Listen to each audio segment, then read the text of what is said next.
안녕하세요. 사람들의 인생 듣는 재미가 쏠쏠해 사연을 참 즐겨 듣는 사람 중에 한 사람입니다. 들으면서 화가 나고 함께 울며 분노를 느끼기도 하지만 그 안에서도 또 감동과 깊은 여운이 있는 사연들이 있을 때마다 남 일에 제가 다 뿌듯함을 느낄 때도 있었네요. 이번에는 저의 이야기를 좀 해보려고 합니다. 저는 평범한 한 가정의 가장으로 두 아들의 아버지로 또 그 아이들이 장성해 저처럼 가정을 이루며 데리고 온 두 며느리의 시아버지로 살고 있어요. 저는 특이하게도 다 나란히라는 며느리를 보게 되었습니다. 큰 며느리는 경찰로, 작은 며느리는 군인으로 나라를 위해 국민을 위해 일하고 있는 자랑스러운 여장부들이지요. 오늘은 저의 두 며느리에 대한 이야기를 하고 싶어서 사연을 쓰게 되었는데요. 먼저 우리 큰며느리는 성격이 좀 센 편이었습니다. 저를 닮아 좀 온순한 편에 속하는 우리 첫째 놈과 잘 어울린다고 해야 할지 제가 봐도 우리 장남을 잡아먹을 상인지라 처음에는 결혼 허락을 받으러 왔을 때 고민을 많이 했지만 얘기를 해보니 당차고 시원시원한 면이 있어 둘이 잘 살 것 같다 허락을 했죠. 하지만 역시나 고집이 세고 자부심도 강하고 성격이 강한 탓에 우리 아들과 살면서 겪은 일화들이 몇 가지 있습니다. 우리 큰며느리는 일단 둘이 결혼하는 날 피로연할 때 우리 아들을 본인이 업고 한 바퀴를 돌았습니다. 워낙에 당차고 당당한 성격을 갖고 있어 사람들에게 인사를 할 때 큰 소리로 "이 남자 제가 잘 키워보겠습니다. 감사합니다." 라며 우스운 짓도 했었죠. 저는 우리 큰아들의 부모된 입장에서 좀 민망하긴 했어도 그래도 저렇게 재미나게 살면 서로에게 좋지 않나 싶어 또 뿌듯한 마음으로 바라보기도 했었죠. 그 후로도 큰며느리와 있었던 사건들이 몇 개 더 있습니다. 신혼 초에 우리 부부를 초대해 저녁을 해준 적이 있었거든요. 그때 워낙에 성격이 걸걸한 탓에 시부모인 우리가 있어도 제 남편에게 할 말을 다 하더군요. 처음에는 참 기가 찼습니다. 아들은 우리가 왔으니 말동무라도 해주기 위해 거실에 같이 앉아 이야기를 하고 있는데 대뜸 큰며느리가 와서 이러더라고요. "여보, 지금 나 할 것 많은 거 안 보여? 빨리 와서 좀 도와봐. 어머니 아버지 죄송해요. 제가 일 끝나고 급하게 오느라고 저녁을 미리 준비를 못해서요. 이 좀 빌려갈게요." 그래 바쁘겠구나. 우리가 뭐 도와줄 건 없고?" "아유 그럼요. 어머님은 아버님이랑 그냥 앉아 계세요. 남편이랑 하면 금방이에요." 여기까지는 저희도 그러려니 했습니다. 경찰이라는 직업이 밤낮 없이 일하는 직업인지라 일하느라 식사 준비를 미리 하지 못한 것에 대해 충분히 이해할 수 있었고요. 하지만 그 뒤에 있던 일입니다. "아이 참, 여보, 내가 이거 이렇게 썰면 안 된다고 했잖아." "아니, 당신이 알려준 대로 하려고 하는데 잘 안 되네." 두 사람은 뭐가 잘 안 맞는지 조금씩 투닥거리기 시작하다가 급기야는 안방까지 들어가 싸우기 시작했습니다. 저희 부부는 이게 어른을 모셔놓고 무슨 일인가 싶었지만 일단은 두 부부의 일이기 때문에 냅두기로 했죠. 하지만 안방에서 오히려 싸움이 커졌는지 그 다음에는 소리치는 게 방 밖으로 새어나오기까지 하더군요. 제가 들어가서 무슨 일인가 들어보려고 했지만 아내가 말리는 통에 일단은 내버려 두었죠. 하지만 저는 곧바로 그 방에 들어갈 수밖에 없었습니다.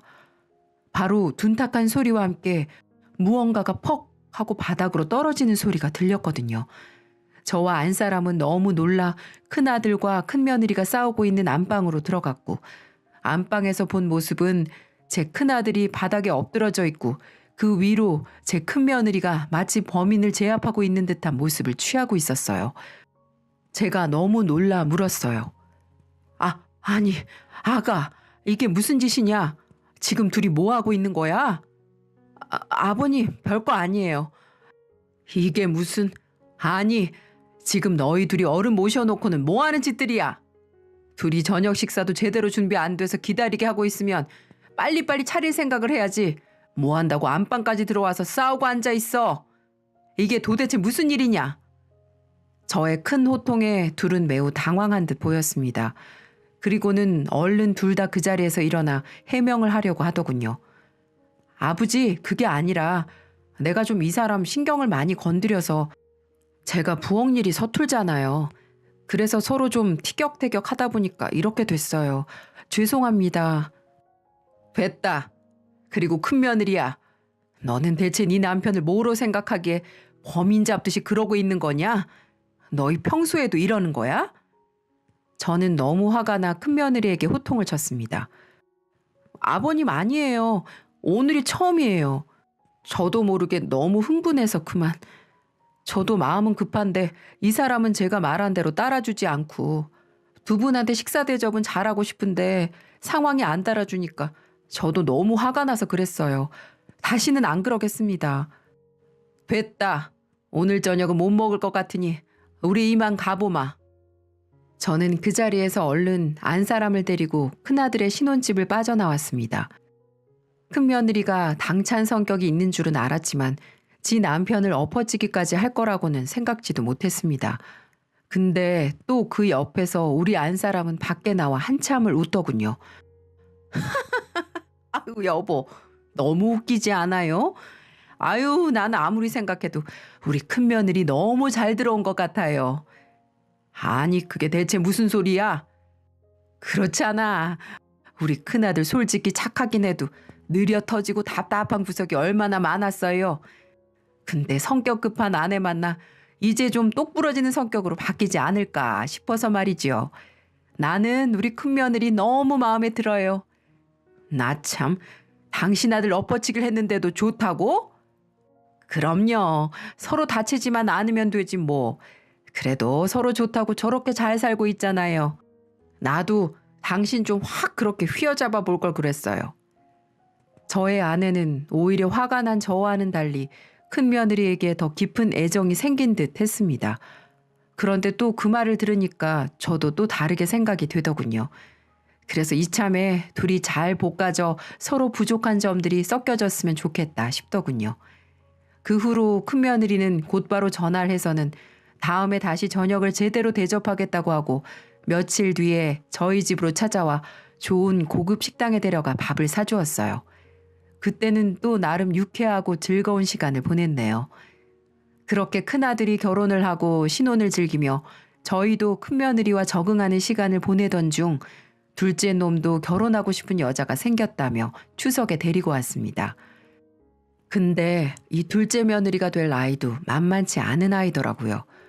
일단 외모는 아주 작고 왜소한 편이었어요. 처음 만나자마자 호탕하게 어머님, 아버님이라고 부르며 술잔을 주고받던 큰며느리와는 달리 둘째 며느리는 상당히 예의 바르고 약간은 소심한 듯해 보였어요. 어떻게 군인을 한다는 건지 이해가 잘 안 될 정도로 참하더군요. 하지만 저는 둘째 며느리와 함께 시장에 가서 진짜 군인이 맞구나라는 걸 실감하게 되었습니다. 둘째 아들과 그 당시 예비 며느리였던 아이와 함께 저는 명절 준비로 바쁜 안사람과 큰며느리를 대신해서 장을 보러 갔었습니다. 근데 시장 한 모퉁이에서 어떤 술 취한 할아버지가 야채 파는 할머니의 야채를 다 뒤엎으며 심하게 괴롭히고 있었죠. 저는 그걸 보면서 아니 왜 저러나 하면서 혀를 끌끌 차고 있었는데 이 예비 둘째 며느리는 언제 튀어갔는지 제가 미처 느끼기도 전에 그쪽으로 다가가 할아버지를 단번에 제압을 해버리더군요. 어디에서 그런 초인적인 힘이 나왔는지 모르겠지만 정말 여장부답게 힘있게 술 취한 할아버지를 바닥으로 눕혀 제압을 시킨 뒤 소리를 쳤습니다. 오빠 뭐해요? 얼른 경찰에 신고하지 않고. 둘째 놈은 그 소리를 듣자마자 얼른 핸드폰을 켜서 경찰에게 신고를 했고 경찰이 올 때까지 주변 남자들에게 도움을 받아 잡아두었죠. 그때 일화는 아직까지도 저희 집안 사람들끼리 모이면 매번 말을 할 정도로 강렬한 기억으로 남았습니다.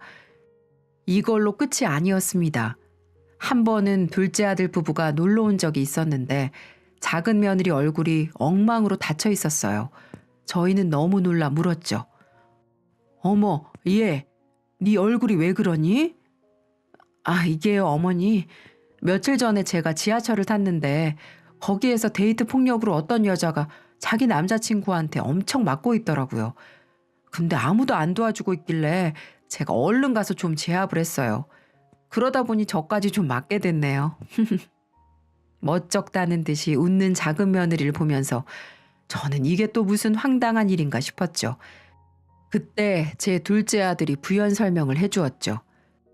이번에도 경찰들이 올 때까지 그 남자를 붙잡고 있었나 봐요. 이 남자는 도망가려고 이 사람을 한참 때린 것 같은데 어떻게 잡고 있었는지 지하철 경찰들 올 때까지 잡고 있다가 바로 보냈다고 하더라고요. 그 남자 이 사람 때린 것까지 다 죄값 더해져서 아마 지금 그쪽에서 처리하고 있을 거예요. 이 사람도 그래서 그날 경찰서 다녀왔거든요. 아유 참 이게 무슨 일이야 그래. 너도 참 불의를 보면 앞뒤 안 가리고 나서는 거 그거 좀 고쳐라. 너도 네 생각을 해야지. 괜찮아요 어머니. 그래도 명색이 제가 나랏돈 받고 일하는 군인인데 어떻게 불의를 보고 그냥 넘어갈 수 있겠어요. 그래도 이렇게 크게 안 다치고 어머님 아버님 뵈러 왔잖아요. 게다가 저 이번에 그 남자 잡아서 경찰서에서 감사장도 준대요. 얼마나 잘했어요 제가. 칭찬해 주세요. 아유 그래 너답다. 너무너무 잘했어. 어디서 그 작은 체구에 그런 힘이 나오는지 몰라. 얼른 앉아라. 밥 맛있게 해줄게. 저희는 참 큰 며느리든 작은 며느리든 예사롭지 않은 두 며느리 덕에 이런 일화가 계속해서 쌓이고 있었어요. 우리 집안은 그래도 둘째네는 경기도권에 살고 있고 저희와 첫째네는 서울 쪽에 살고 있었기 때문에 모이는 게 쉬웠습니다. 그래서 다 같이 가족 모임도 자주 하고 서로 왕래도 많이 하고 그랬네요. 그러면서 며느리들끼리도 왕래하는 일이 잦았고 워낙에 불같은 우리 첫째 며느리와 평소에는 참하다가도 불의를 보면 성격이 확 돌아버리는 둘째 며느리도 나름 친하게 지내는 듯 했습니다. 나이 차이가 별로 나지 않아서 서로 편하게 지내는 듯 하더라고요. 하지만 우리 둘째가 은근히 말을 꼬아서 하는 성향이 있었거든요. 본인은 의도하지 않고 그냥 솔직하게 말할 뿐인데 듣는 사람은 은근히 기분 나쁠 수 있는 그런 말투 있잖아요. 그래서 둘이 가끔 모임을 하면 또 투닥거리는 모습들을 몇 번 지켜볼 수 있었네요. 그러다가 저희는 아주 결정적인 사건을 맞이하게 되었습니다. 이번에는 김장날이었어요. 저희는 김장을 할 때마다 온 식구들이 다 모여서 일을 하는데 김장날만큼은 마당에 있는 항상 둘째네로 모여서 김장을 하곤 했거든요. 그날만큼은 집안의 어른인 우리도 둘째네로 가서 함께 김장을 하고 있었고요. 한참을 바쁘게 모여 전날부터 절여놓은 김치를 헹구고 양념을 만들어 버무리는 동안 아내는 들어가서 수육을 삶고 있었고 첫째 며느리와 둘째 며느리는 다 만들어진 김치 속을 아들들과 함께 김치 속에 바르고 있었어요. 저도 옆에서 같이 도우며 김치 속을 바르고 있던 도중 저는 아무렇지 않게 평상시처럼 저의 이야기를 아이들에게 하고 있었죠. 저는 친구들과 함께 개 모임을 하나 하고 있었는데 그게 꽤 큰 개였기 때문에 이번에 제 순서로 1,000만 원을 받게 되었습니다. 그것 때문에 기분이 무척 좋았던 저는 아이들에게 자랑할 겸 이 이야기를 꺼냈죠. 첫째, 너 알지? 내 친구 상식이 놈이랑 몇몇이서 모여가지고 하는 개 모임 말이다.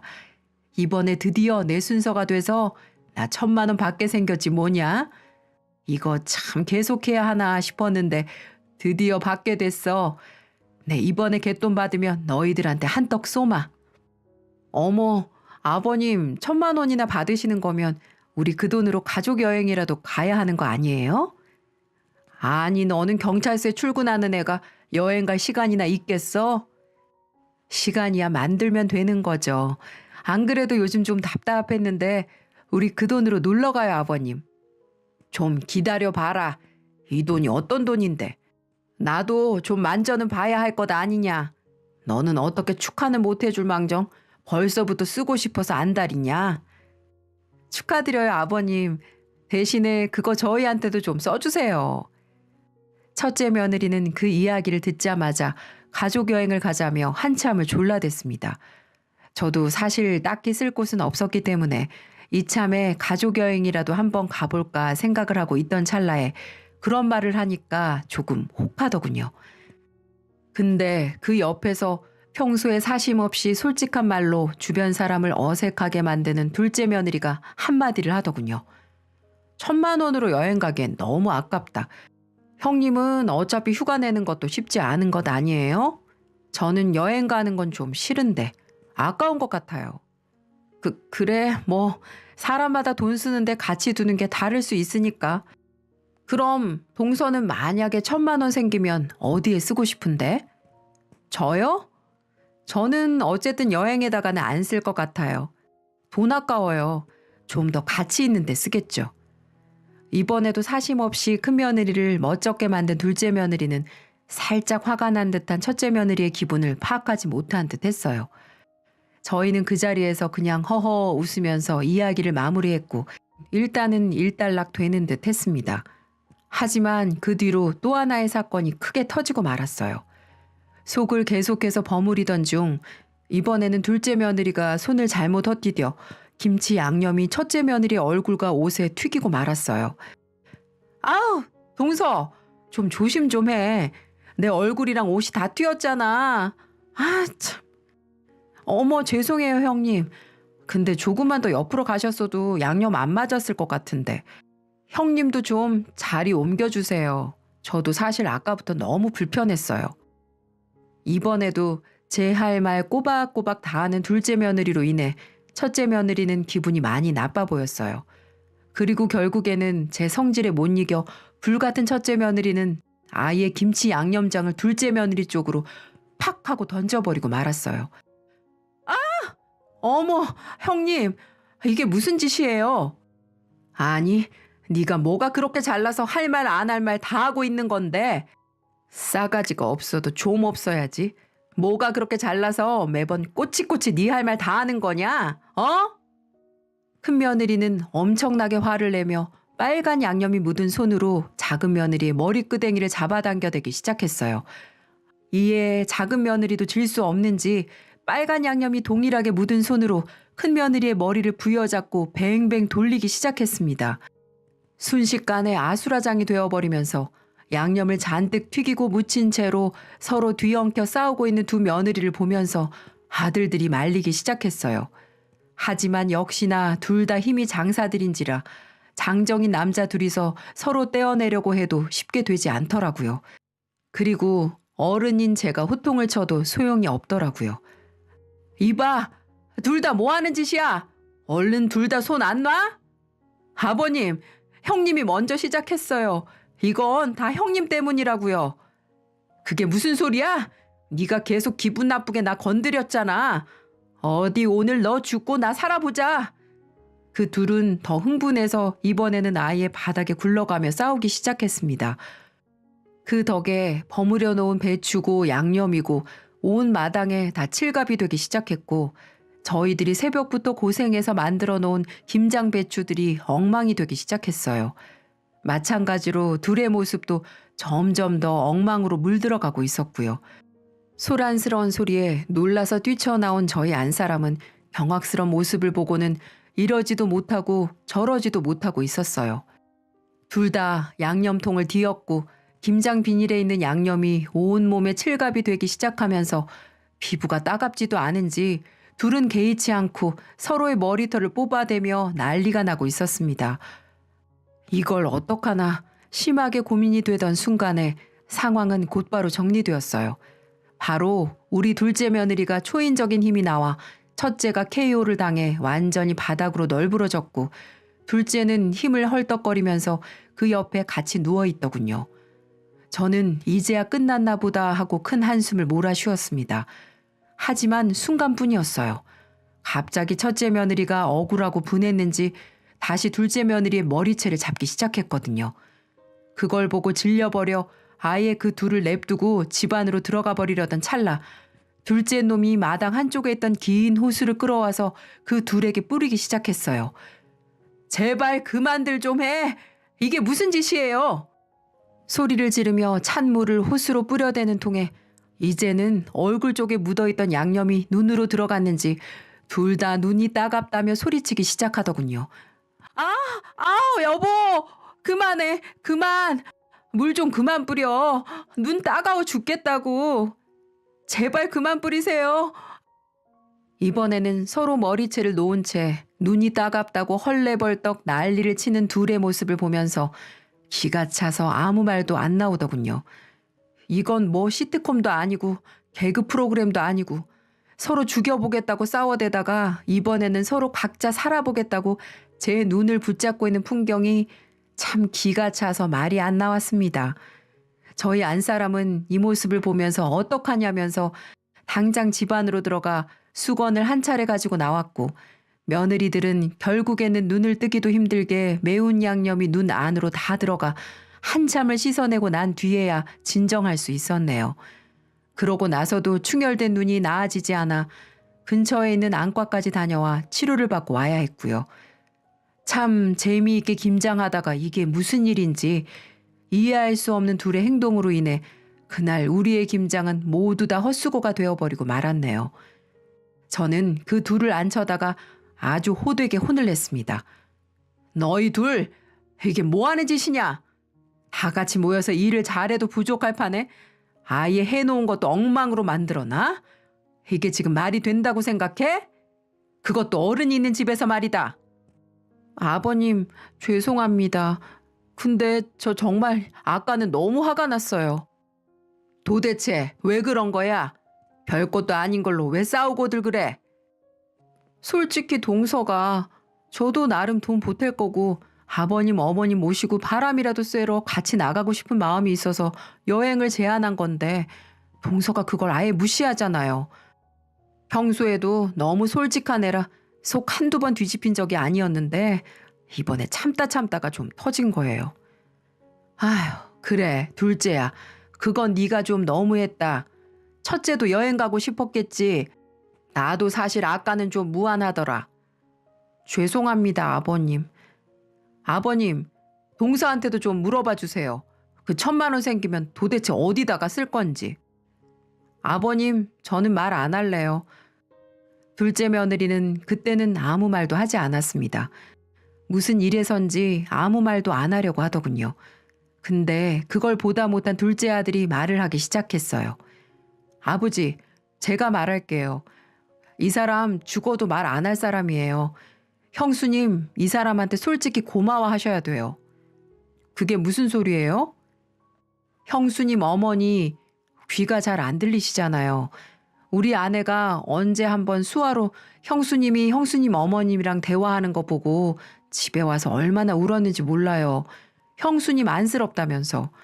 형수님도 그렇고 형수님 어머님도 그렇고 너무 안쓰럽다면서 저한테 와서 그러더라고요. 형수님 어머님처럼 귀가 안 들려서 힘들게 사는 사람들 많을 텐데 앞으로 그런 분들 본인이 도와주고 싶다고. 그리고 요즘 보청기 성능 좋은 거 많이 나왔다면서 형수님 어머니한테도 맞는 게 있을까 알아보고 있더라고요. 얼마 전부터. 뭐라고요? 근데 형수님 어머님 상태가 어떤지 모르니까 보청기를 껴서 잘 들리는 거면 진작에 끼셨을 거라고. 내가 말을 해주었는데도 어떻게 하면 도와드릴 수 있을까 찾아보더라고요. 그러다가 본인이 후원하고 있는 청각장애인 시설에다가 그분들도 영상통화로 상대방이랑 통화할 수 있게 해주고 싶다고 말을 하던 거 있죠. 그리고는 우리 형님이랑 형님 어머님도 핸드폰 좋은 걸로 바꿔드리면 참 좋겠다고. 그런 말을 했단 말이야, 동서? 아니, 저는 둘째 며느리의 깊은 마음에 감동을 받았습니다. 우리 첫째 며느리에게는 참 아픈 부분이 있었는데 그게 바로 본인의 엄마였거든요. 태어날 때부터 청각이 좋지 않았던 큰며느리의 어머니는 점점 청각을 잃었고 보이를 껴도 잘 들리지 않는 수준까지 갔다고 결혼 전에 이야기를 들었었거든요. 그래서 늘 수화로 대화를 하는 걸 보곤 했었는데 그걸 우리 작은 며느리가 보고는 마음이 많이 아파 그때부터 청각장애인 시설에 후원을 하고 있었고, 그러면서 우리 첫째 며느리와 어머니도 최신형 핸드폰으로 바꿔드리고 싶다는 이야기를 우리 작은 아들에게 한 거였죠. 우리 모두는 그 이야기를 듣고는 한참 동안 숙연한 모습으로 있었습니다. 그리고 그 이야기를 들은 우리 첫째 며느라이는 곧바로 눈물을 쏟기 시작하더라고요. 미안해, 동서. 내가 너무 생각이 짧았어. 나는 동서가 그런 생각을 하고 있는 줄을 모르고. 근데 괜찮아. 내가 이미 우리 엄마 핸드폰 좋은 것으로 바꿔드렸어. 내 건 아직 쓸만해서 엄마랑 통화할 때마다 화질 좋게 수화로 통화하고 있으니까 걱정하지 않아도 돼. 근데 너무 고마워, 동서. 정말이야. 아니에요, 형님. 저도 제가 아까는 말이 심했던 것 같아요. 그 돈 1,000만 원이면 지금 후원하고 있는 청각장애인 시설에 계시는 분들 10명 이상에게 좋은 핸드폰으로 바꿔드릴 수 있는 돈이라 저도 모르게 여행으로 쓰기 아깝다는 생각을 했었거든요. 여행도 좋죠. 우리 꼭 가요, 여행. 저 형님이랑 여행 가고 싶어요. 이번에는 둘의 대화에 저희 안사람까지 눈물을 쏟았고 저는 그 광경을 보면서 이번에 받게 될 1,000만 원은 우리 둘째 며느리에게 다 주어야겠다고 생각을 했습니다. 그리고 여행은 제 사비로도 충분히 가능하니 꼭 한번 가야겠다고 생각을 했죠. 그리고 진짜로 며칠 뒤 저는 갯돈으로 받은 1,000만 원을 둘째 며느리에게 주었습니다. 우리 둘째 며느리는 그 돈을 받고는 꼭 좋은 곳에 쓰겠다고 다짐을 하더군요. 아마 곧바로 청각장애인 시설에 가져다 주지 않았을까 싶습니다.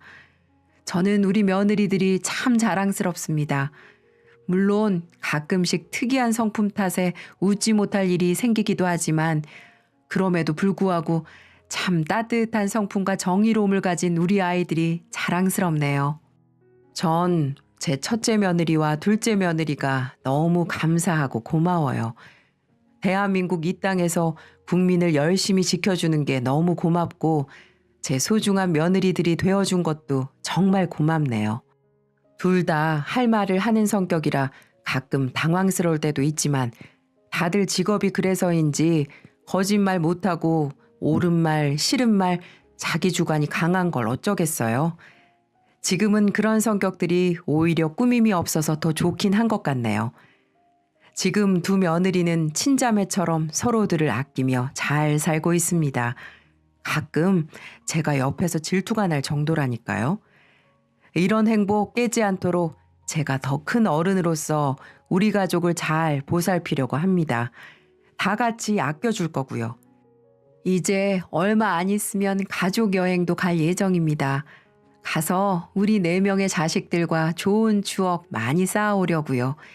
지금까지 이 긴 사연 들어주신 여러분에게도 며느리 복, 자식 복 가득하길 기원하겠습니다.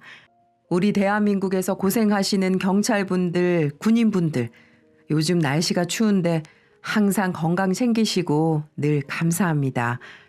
저 멀리서 이 보잘것없는 노인네가 항상 응원하겠습니다. 대한민국의 모든 경찰 그리고 군인분들 화이팅입니다. 감사합니다.